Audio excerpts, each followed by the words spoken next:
राजस्थान की विवादों में आई लाल डायरी में क्या लिखा है, इस बात का खुलासा हो गया। यह खुलासा राजस्थान के बर्खास्त मंत्री और कांग्रेस विधायक राजेंद्र गुढ़ा ने किया है। उन्होंने लाल डायरी पढ़कर सुनाई और दिखाई भी। इस डायरी में मुख्यमंत्री अशोक गहलोत के ओएसडी सौभाग्य सिंह, पर्यटन विकास निगम के चेयरमैन धर्मेंद्र राठौर के बीच राजस्थान क्रिकेट एसोसिएशन के चुनाव में लेन देन की बातचीत का जिक्र है। सीएम के बेटे वैभव गहलोत ही अभी आरसीए के अध्यक्ष हैं। राजेंद्र गुढ़ा ने पिछले महीने विधानसभा में महिलाओं के खिलाफ बढ़ते अपराधों को लेकर कहा था कि ये स्वीकार करना चाहिए, ये सच्चाई है कि हम महिलाओं की सुरक्षा में असफल हो गए। राजस्थान में महिलाओं के खिलाफ जिस तरह से अत्याचार बढ़े हैं, मणिपुर की चिंता के करने के बजाय हमें अपने गिरेबां में झांकना चाहिए। इसी बयान के बाद उन्हें मंत्री पद से बर्खास्त कर दिया गया। राजेंद्र गुढ़ा ने लाल डायरी पढ़ने के दौरान आरसीए चुनाव में किसी हिसाब किताब की बात की। भवानी शंकर सामोता और राजीव आए आरसीए चुनाव का हिसाब किया। भवानी समोता ने ज्यादातर लोगों से जो वादा किया था वो पूरा नहीं किया, तो मैंने कहा कि यह ठीक नहीं है, आप इसे पूरा करें। तब भवानी समोता ने कहा कि मैं सीपी साहब की जानकारी में डालता हूं। वैभव गहलोत, अशोक गहलोत के बेटे, मेरे दोनों के आरसीए चुनाव के खर्चे को लेकर चर्चा हुई कि भवानी समोता किस तरह तय करके लोगों को कैबिनेट में मंत्री पद से हटाए जाने के बाद 24 जुलाई को कांग्रेस विधायक राजेंद्र सिंह गुढ़ा ने सदन में पहुंचकर स्पीकर के सामने लाल डायरी लहराई थी। इससे स्पीकर सीपी जोशी आग बबूला हो गए थे और उन्होंने मार्शलों को आदेश देकर गुढ़ा को सदन से बाहर करवा दिया था।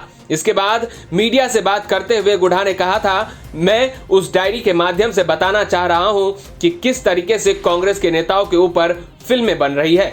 मेरे पास वो डायरी थी, वो डायरी मेरे से छीन ली गई। मुझ पर 25 से 50 लोगों ने एक साथ हमला किया। मुझे मार्शलों ने नहीं बल्कि कांग्रेस के मंत्रियों ने घसीट कर बाहर निकाला। मैं इतना ही कहना चाह रहा था कि हमने अशोक गहलोत जी का चेहरा देखकर इनको समर्थन देने का फैसला किया था। हमने इनकी रिक्वेस्ट पर इन्हें समर्थन दिया था। उन्होंने आगे कहा था, गहलोत साहब अपने गुंडागर्दी करके वो डायरी का आधा पार्ट मेरे से छीन लिया और आधा पार्ट मेरे पास अभी और है। इस पार्ट के अंदर आपके सारे काले कारनामे हैं जो आपने विधायकों को क्या दिया। राज्यसभा चुनाव में आपने उन विधायकों को क्या दिया, किस किस को प्रलोभन दिया, क्रिकेट के चुनाव में आपने किस किस को पैसे दिए, उसका खुलासा मैं आगे भी करूंगा। पिछले महीने झुंझुनू में एक जनसभा को संबोधित करते हुए राजेंद्र गुढ़ा ने सीएम अशोक गहलोत पर हमला करते हुए सनसनीखेज दावा किया था। उन्होंने कहा था, धर्मेंद्र राठौर के घर पर ईडी और इनकम टैक्स ने छापा मारा था। मैंने सीएम गहलोत के आदेश पर जहां रेड चल रही थी वहां से लाल डायरी निकाल ली थी। अगर मैं लाल डायरी नहीं निकालता तो सीएम गहलोत जेल में होते। इस लाल डायरी में पूरा हिसाब है कि विधायकों को अपने पाले में रखने के लिए क्या क्या दिया गया। प्रधानमंत्री नरेंद्र मोदी 27 जुलाई को सीकर में थे। इस दौरान उन्होंने राजेंद्र गुढ़ा की कथित लाल डायरी का जिक्र कर कांग्रेस पर निशाना साधा था।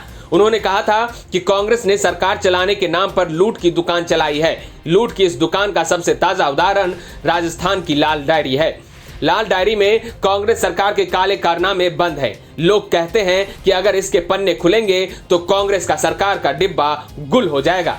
लाल डायरी का नाम सुनकर कांग्रेस के बड़े नेताओं की हालत खराब है। इस डायरी में कांग्रेस सरकार के काले कारनामे बंद है। अगर इसके पन्ने खुले तो अच्छे अच्छे निपट जाएंगे। ये लाल डायरी कांग्रेस सरकार का डिब्बा गुल करने जा रही है। हालांकि सीएम अशोक गहलोत ने पीएम के आरोपों पर पलटवार करते हुए कहा था कि लाल डायरी है ही नहीं।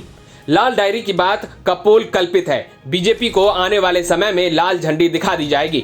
राजेंद्र गुढ़ा झुंझुनू जिले की उदयपुर वाटी विधानसभा सीट से विधायक हैं। वो 2008 में पहली बार बसपा से चुनाव लड़कर जीते थे। उसके बाद उन्होंने अपनी पार्टी के विधायकों के साथ गहलोत सरकार को समर्थन दे दिया था। सीएम गहलोत ने रिटर्न गिफ्ट दिया और राज्य मंत्री बनाया था। साल 2018 में भी राजेंद्र फिर चुनाव जीते और गहलोत सरकार को समर्थन दिया।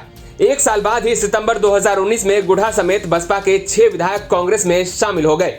गुढ़ा को गहलोत सरकार में दूसरी बार मंत्री बनाया। राजधानी तक के लिए जयपुर से शरद कुमार की रिपोर्ट।